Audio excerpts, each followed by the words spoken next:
ഭർത്താവ് മരിച്ചു കിടക്കുക, പെടുമരണം. ഭാര്യ കരയണം. ഒരടക്കത്തിന് ചെന്നപ്പോ ഭാര്യ കരയുക. 45 വയസ്സുള്ളവ മരിച്ചു, ഭാര്യ കരയുക. ഉപദേശി പറഞ്ഞ് കരയാതെ സൂസമ്മ. ഞാൻ പറഞ്ഞ ഇയാളങ്ങ് കരാ. അവിടെ ഭർത്താവ് ഓർക്കാപ്പുറത്ത് മരിക്കുമ്പോൾ അവള് കരയുണ്ടായോ?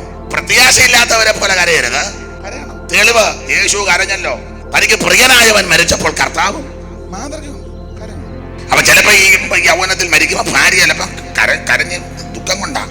ഡെഡ് ബോഡിയൊക്കെ ഞങ്ങൾ എടുക്കുന്ന സമയത്ത് കാര്യങ്ങളൊക്കെ പറഞ്ഞ് ചെടുക്കാന്ന് പറയുമ്പോൾ ചില സ്ത്രീകൾ പറയോ ഞാൻ തരത്തില്ലേ കുഞ്ചാനെ, ഞാൻ തരത്തില്ലേ എൻ്റെ കുഞ്ചാന്. എന്നാൽ നമ്മൾ പറയാം എന്നാ സൂസമ്മ വെച്ചോണ്ടിരുന്ന ഞങ്ങൾ പോകാമെന്ന് പറഞ്ഞപ്പോൾ ഞാൻ ചുമ്മാ പറഞ്ഞ് എടുത്തോണ്ട് പോകാൻ പറയും. അവൾ നമ്മുടെ ചെവി പറയും ഞാൻ ചുമ്മാ പറഞ്ഞ് എടുത്തോണ്ട് പോകാൻ പറയും. എന്നാന്ന് വെച്ചാൽ സൂസമ്മയ്ക്ക് അറിയാം കുറച്ച് കഴിഞ്ഞാൽ കുഞ്ചായം പെട്ടി കൊള്ളാതെ വരും, വീർക്കും.